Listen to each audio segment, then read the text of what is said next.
संतरे बेचने वाली बूढ़ी अम्मा की कहानी, जिसके पास एक नौजवान लड़का हमेशा आता, हमेशा संतरे खरीदता और खरीदे हुए संतरों में से किसी एक को, उसकी एक फाक को चखते हुए कहता, अम्मा देखो ना, ये तो कम मीठा है। और अम्मा हमेशा दूसरी फाक को चखते हुए कहती, नहीं बेटा, ये तो बराबर मीठा है। फिर भी यह लड़का बड़ी बेरुखी के साथ उसे खुले हुए संतरे को वहीं ठेले पर छोड़कर चलता बनता। अब इस नौजवान के साथ उसकी पत्नी भी हमेशा हुआ करती।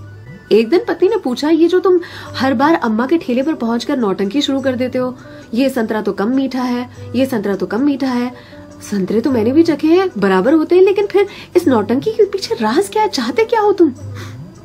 इस पर लड़के ने अपनी पत्नी को एक मीठी सी मुस्कान दी और कहा, मुझे भी पता है कि सारे के सारे संतरे बहुत ही मीठे होते हैं, लेकिन तुमने कभी अम्मा को देखा है? अम्मा इतनी गरीब है कि जो बेचती हैं उन्होंने कभी चखा भी नहीं होगा, इसीलिए तो एक खुला हुआ संतरा उनके ठेले पर छोड़कर आ जाता हूँ, मेरी ओर से उनके लिए।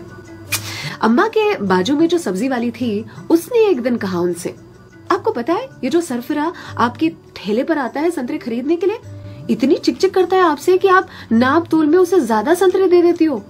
इस पर अम्मा ने कहा कि वो कभी मुझसे संतरे की मिठास पर चिकचिक करता ही नहीं है, वो ये चिकचिक करता है मुझे संतरा खिलाने के लिए, एक छोड़कर जाता है।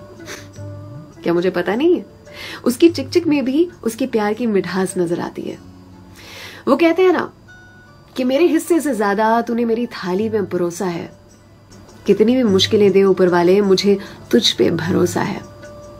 छीन कर खाने वाले का कभी पेट नहीं भरता और बांट कर खाने वाला कभी भूखा नहीं मरता।